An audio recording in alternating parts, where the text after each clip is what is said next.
Good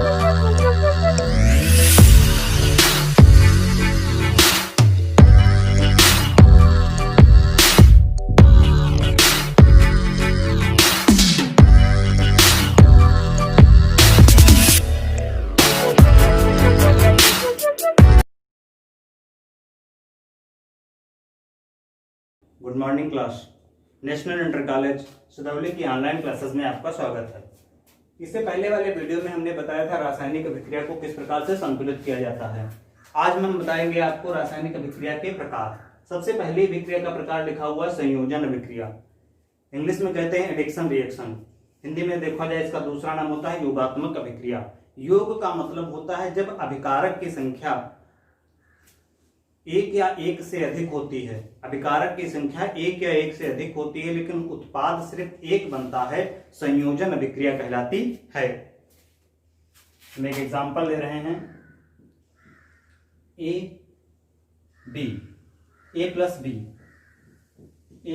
B, दो अभिकारक हैं लेकिन उत्पाद क्या बन रहा है, ए बी, ए और बी। अभिकारक दो या दो से अधिक लेकिन उत्पाद क्या बनता है, एक। क्या किसका उदाहरण है, संयोजन अभिक्रिया का। परिभाषा हम लिख सकते हैं, ऐसी रासायनिक अभिक्रिया जिनमें दो या दो से अधिक अभिकारक मिलकर के केवल एक उत्पाद का निर्माण करते हैं, संयोजन अभिक्रिया कहलाती है। जैसे कोयले का दहन, C+O2 बराबर CO2। अभिकारक दो लेकिन उत्पाद क्या बन रहा है, एक, संयोजन अभिक्रिया है।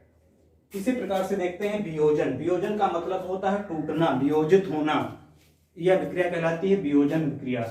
अभिकारक की संख्या यदि परिभाषा देखी जाए इसकी तो परिभाषा होती है अभिकारक एक हो, अभिकारक क्या हो, एक हो, लेकिन उत्पाद क्या बनते हैं, दो या दो से अधिक, दो या दो से अधिक, वियोजन अभिक्रिया कहलाती है। जैसे AB gives out A plus B, क्या है, वियोजन अभिक्रिया का एग्जाम्पल है। वियोजन अभिक्रिया तीन प्रकार से होती है। वैद्युत वियोजन, यदि विद्युत धारा के द्वारा उसका वियोजित हो रहा है, टूट रहा है तो वैद्युत वियोजन कहलाता है। यदि ऊष्मा के द्वारा वियोजित हो रहा है तो ऊष्मीय वियोजन कहलाता है। यदि प्रकाश के माध्यम से वियोजन हो रहा है तो प्रकाशिक वियोजन कहलाता है। फिर है विस्थापन। विस्थापन या अभिक्रिया या प्रतिस्थापन अभिक्रिया। प्रतिस्थापन का मतलब होता है, प्रतिस्थापन अभिक्रिया दो प्रकार की होती है, एक तो सिंगल, दूसरे द्विविस्थापन अभिक्रिया। विस्थापन अभिक्रिया की देखी जाए तो एक ये है कि Fe plus CuSO4 gives out FeSO4 plus Cu, FeSO4 plus Cu। अब देखा जाए इसमें क्या हो रहा है कि एक अभिकारक Fe क्या कर रहा है, Cu को विस्थापित कर रहा है। अधिक क्रियाशील धातु कम क्रियाशील धातु को विस्थापित कर देता है। अधिक क्रियाशील धातु क्या कर रहा है, कम क्रियाशील धातु को विस्थापित कर देता है।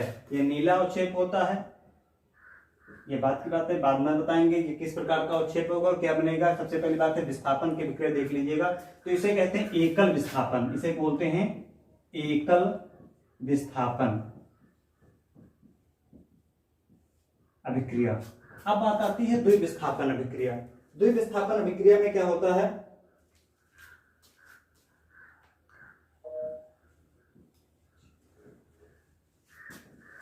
AgNO3 plus KCl gives out हो जाता है AgCl प्लस KNO3। अब ध्यान दीजिएगा, इसमें आयन या मूलकों के बीच में विस्थापन जब होता है तो उसे बोलते हैं द्विविस्थापन अभिक्रिया। उसे क्या बोलते हैं, द्विविस्थापन अभिक्रिया। इसमें देखिएगा, इसमें सिर्फ अधिक क्रियाशील धातु कम क्रियाशील धातु को विस्थापित कर रहा है। विस्थापन और द्विविस्थापन में इतने अंतर है, एकल विस्थापन और द्विविस्थापन।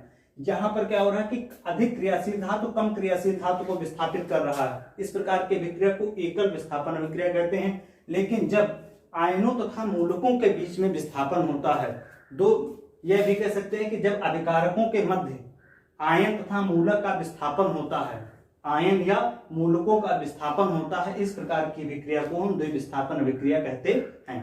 अधिकांश आगे चल के जो पढ़ेंगे विक्रियाएं वो सारी द्विविस्थापन विक्रियाओं के एग्जाम्पल होंगे। अब बात आती है ऊष्मा क्षेपी और ऊष्मा शोषी विक्रियाएं क्या हैं। इसका एग्जाम्पल देखा जाए तो ऐसी विक्रियाएं जिनमें ऊष्मा का उत्सर्जन होता है, ऊष्मा का उत्सर्जन होता है वह ऊष्मा क्षेपी विक्रियाएं कहलाती हैं, जिसमें ऊष्मा निकलती है। यदि उत्पाद के तरफ प्लस लगा करके ऊष्मा लिखी हुई है तो ऐसी विक्रियाओं को हम ऊष्मा क्षेपी विक्रियाएं कहेंगे। यदि ऊष्मा शोषी विक्रियाएं हैं तो ऐसी विक्रियाएं जिनमें अभिकारक के तरफ प्लस लगा करके और ऊष्मा लिखी होती है, ऐसी इस प्रकार की विक्रियाओं को हम ऊष्मा शोषी विक्रियाएं कहते हैं। जिसमें ऊष्मा को उत्सर्जित किया जाता है वो ऊष्मा क्षेपी विक्रियाएं, और जिसमें ऊष्मा को अवशोषित किया जाता है ऊष्मा शोषी विक्रियाएं कहलाती हैं। जैसे दो एग्जाम्पल हैं, C+O2 बराबर CO2,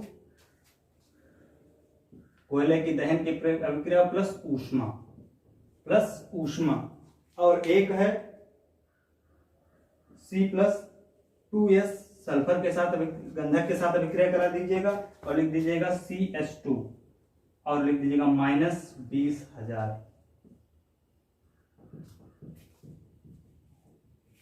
किलो कैलोरी ऊर्जा KCl।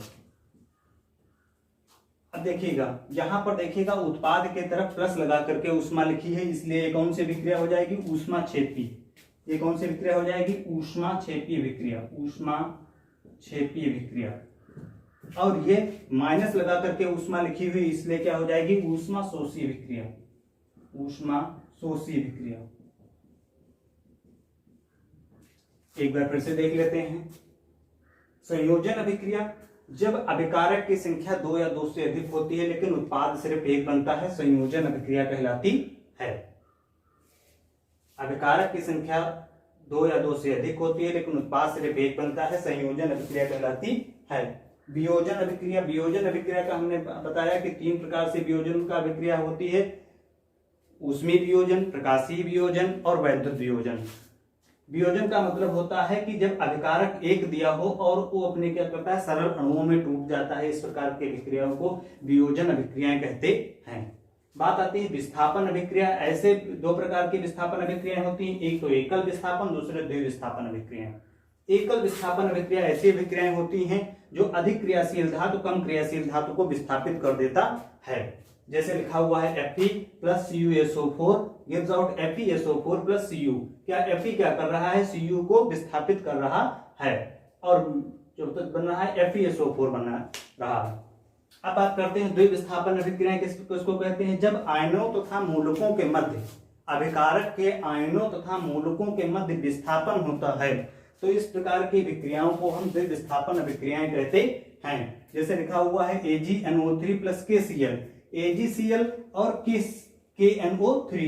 अब देखिएगा एक Ag K को विस्थापित कर रहा है और K क्या कर रहा है, Ag को विस्थापित कर रहा है। इस प्रकार की विक्रियाओं को देखिएगा, ये अपने आयनों तथा मूलकों के बीच में विस्थापित हो रही, इस प्रकार की विक्रियाओं को द्विविस्थापन विक्रियाएं कहते हैं। द्विविस्थापन विक्रियाएं कहते हैं। अब बात आती है ऊष्मा शोषी और ऊष्मा क्षेपी विक्रियाएं। ऊष्मा क्षेपी विक्रियाएं वह होती हैं जब उत्पाद के तरफ प्लस लगा करके ऊष्मा लिखी जाए, मतलब ऊष्मा का उत्सर्जन होता है, इस प्रकार की विक्रियाओं को ऊष्मा क्षेपी विक्रियाएं कहते हैं। और जब ऊष्मा को अवशोषित किया जाता है तो इस प्रकार की रिएक्शन को हम ऊष्मा शोषी विक्रियाएं कहते हैं। एक बार देख लीजिएगा, समझ लीजिएगा। यदि कोई ना समझ में आता है तो हमें बताइएगा, हमारे चैनल को सब्सक्राइब करिएगा, लाइक करिएगा।